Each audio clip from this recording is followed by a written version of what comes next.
All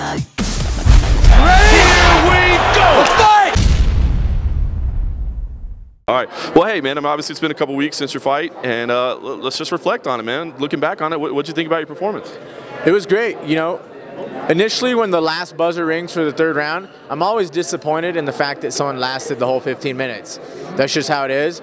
But then you watch the fight and you become a little more comfortable with it. So watched my fight with Moraga twice, and it was a nice fight. It was fun. The guy came strong. It was on a great card. You know, we got to show all aspects of MMA. You know, I think I was a little better with like my offensive takedowns, which is something I've been working on, because I usually just win a scramble and that's how I'm better at grappler. But I like initiated the grappling this time, which was good. I don't think I've ever like, even though it was an exciting fight, I did, you know, somewhat grind the guy out, you know. And I'd never done that in my career before. And, you know, when we were on the feet and there was action, it was nice. So stayed active on the ground. He fought smart on the ground. If you watch, like, you know, he's basically looking for a stand-up on the ground, not trying to grapple. He's, you know, clinching on me on the ground harder than I'm clinching him. You know, like I'm supposed to be holding him down. He's basically holding me to him.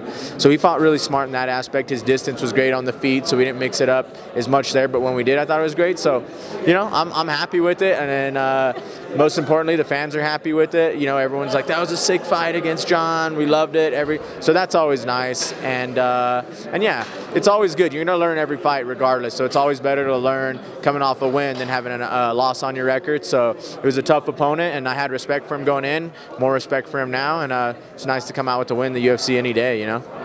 Obviously, you know, you're always interested in getting a title shot, but I know you know circumstances have to go your way and all that thing. So it's an interesting time in your career. So I wonder, like, what is the focus right now? What's the daily motivation and the focus? It's just crazy, man. I've just, you know, concentrating on just life in general, you know, getting married soon and everything. And not that fighting takes a back seat, and like that's always, I mean, that's, your goal is always to be the world title, but it's not, it's about like keeping the goal, but like focusing on different things. Like if you focus on the one goal, then like you're not doing all the little things that it takes to kind of get there, which is just the small things like being happy and enjoying practice and working out with different people and stuff like that, you know.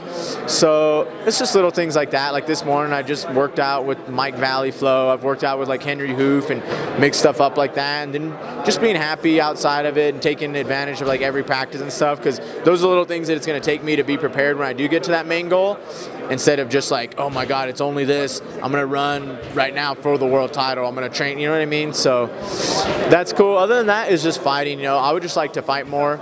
I know it's circumstances, like you said, in my position and the division.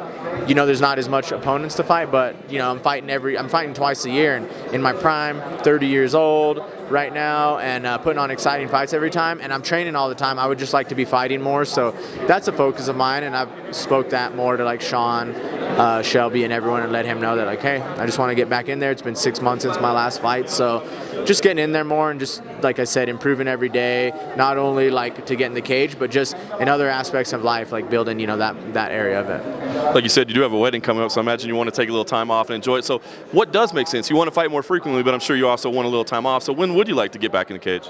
Like August would be cool.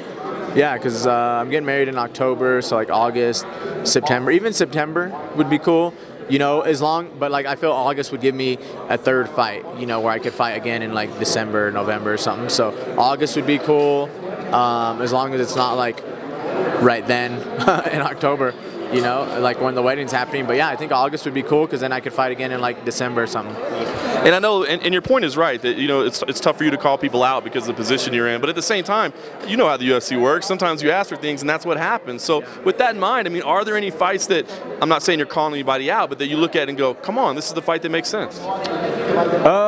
It's hard because they almost don't make sense, and that's what keeps me from calling people out, because fights for me almost don't make sense unless it's like Demetrius Johnson, but that also doesn't make sense because it's not like really logical at this point. So it's like I don't want to call people out that are ranked lower than me, because then it's just like, so I understand that, you know, it takes that. So the best I can do with that is like kind of call out Sean Shelby. I'm calling him out. He needs to get me fights. Like, this is what I want, you know. But other than that, like the fights that kind of pop out that make sense at the top, you know, Dotson kind of makes sense, but it kind of doesn't, because he's kind of up for a title. Like Cejudo, if he wins, kind of makes sense, but kind of doesn't, because he's kind of up for a title. And I feel business-wise, they'd like to use two contenders you know, in a division so scarce of contenders, they'd like to knock out those 2 contenders while they can instead of, you know, risk, you know, a loss, you know, against somebody else. So, because, you know, once a title shot's justified in this division, you can get it. You know, an Olympic champion, oh, he has 2 wins, let's give it to him. You know, Dotson, it might not have been an impressive win, but, you know, his first fight with Mighty Mouse was good, let's book it. So I understand where they're coming from there too. So even calling him out, it still makes things difficult. So we'll see what happens, man. Like I said, I have faith in Shelby doing his job, and then I just give him a little kick in the butt as well, and I feel that'll help.